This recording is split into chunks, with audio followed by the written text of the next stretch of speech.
Bonjour, je suis Christophe Marguéry, le créateur du Market Selling, et aujourd'hui je fais cette vidéo pour vous transmettre ce que j'entends et ce sur quoi je travaille avec mes clients.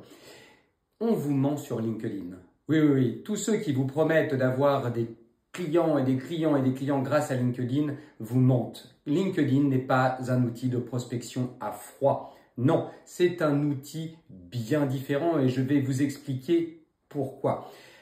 Bien sûr, vous avez des likes. Alors, vous avez des likes parce que vous avez posté le fait que Chantal avait eu la fève lors de la galette de l'entreprise. Mais quel intérêt? Bien sûr, vous avez des commentaires parce que vous avez écrit un message bien pensant, type Miss France, ou parce que vous avez changé de poste. Mais quel intérêt? Bien sûr, vous avez d'autres commentaires et plein de gens qui rebondissent parce que vous avez écrit un message polémique. Et bien sûr, les haters et ceux qui aiment la polémique sont à fond dessus. Mais là encore, quel intérêt puisqu'on est là pour faire du business et trouver des clients. Alors, il est un élément intéressant, c'est que le client que vous cherchez n'est pas là pour réagir sur LinkedIn. Quel client, et vous-même d'ailleurs, réfléchissez si vous l'avez déjà fait, va lever la main en public, là où il y a ses concurrents, voire ses collaborateurs, lever la main et dire « j'ai un problème, je ne sais pas faire, j'ai besoin de vous ». Ça ne va pas, personne ne fait ça. Donc au mieux, il va vous contacter en message privé, au pire, il va attendre. Et il va attendre. Et là, on se dit, alors LinkedIn ne sert à rien, puisqu'on m'a dit que c'était un outil de prospection. Bien au contraire.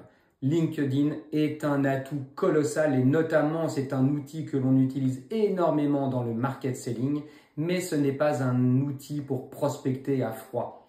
C'est un outil et c'est un support qui va vous permettre de créer la confiance. Oui, parce que ce fameux prospect qui vous a vu, que vous avez peut-être rencontré lors d'un déjeuner, va venir voir qui vous êtes. Et c'est là que vous allez imposer votre confiance par rapport aux propos que vous tenez, à ce que vous diffusez. Et voire même, vous allez engager cette crédibilité qu'il attend de vous pour passer à l'acte d'achat parce qu'il va voir que vous appartenez bien à l'entreprise que vous lui avez donnée comme étant la vôtre ou voir que vous la dirigez vous-même et ainsi vous devenez crédible. Et cette confiance et cette crédibilité sont les deux éléments de la balance, de la jauge d'envie d'acheter du client. Et ça, c'est le fondement du market selling. Développez votre jauge d'envie d'acheter du client de manière à ce que ce soit lui qui décide de passer à l'achat. Alors, pour ceux qui connaissent le market selling, vous savez ce qu'est la jauge d'envie d'acheter du client. Pour les autres, je vous invite à aller sur le site marketselling.fr. Le lien est dans le texte qui accompagne cette vidéo et vous découvrirez comment cela fonctionne. Mais pour aller plus loin avec LinkedIn, il est bien intéressant de dire que si votre jauge globale est au-dessus de 80, sur cette échelle de 0 à 160, alors utilisez LinkedIn. Mais utilisez LinkedIn de manière chirurgicale.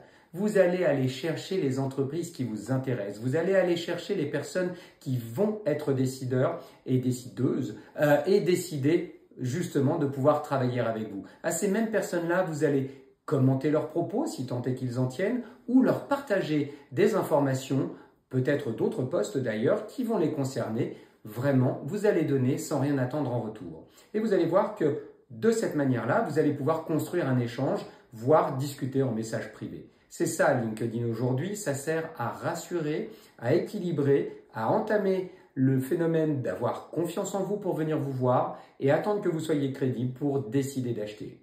Maintenant, si votre jauge est en dessous de 80, ça veut dire que vous avez déjà cette analyse-là. LinkedIn n'est pas votre premier sujet. Le premier sujet est de remonter la jauge d'envie d'acheter, probablement d'emmener l'ensemble de votre entreprise, tous les collaborateurs et collaboratrices pour comprendre ce qu'est la jauge d'envie d'acheter. Pour cela, nous avons de quoi vous aider et surtout construire la globalité de votre message pour remonter et inspirer confiance. Et ensuite seulement, vous pourrez aller développer votre crédibilité. Donc vous voyez que si votre jauge est au-dessus de 80, alors prenez vraiment LinkedIn pour en faire un outil de rassurance et de crédibilité. Confiance, crédibilité bien équilibrée égale jauge d'envie d'acheter supérieure à 80. Et si vous ne savez pas où en est votre jauge ou si vous savez qu'elle est en dessous, je suis là pour vous aider. Nous avons un système de diagnostic flash qui va vous expliquer, je la reprends celle-ci, nous avons un diagnostic flash qui va vous expliquer exactement où vous en êtes et quelles sont les méthodes pour améliorer votre jauge d'envie d'acheter. Et bien évidemment, je souhaite que ce cette vidéo vous permette de voir vos likes et vos commentaires autrement et que vous utilisiez LinkedIn à bon escient. D'ici là, je vous souhaite d'exploiter à 100% cet outil et de faire que votre jauge soit à 160 si cela est encore nécessaire. Et je vous attends bien évidemment en message privé. À bientôt.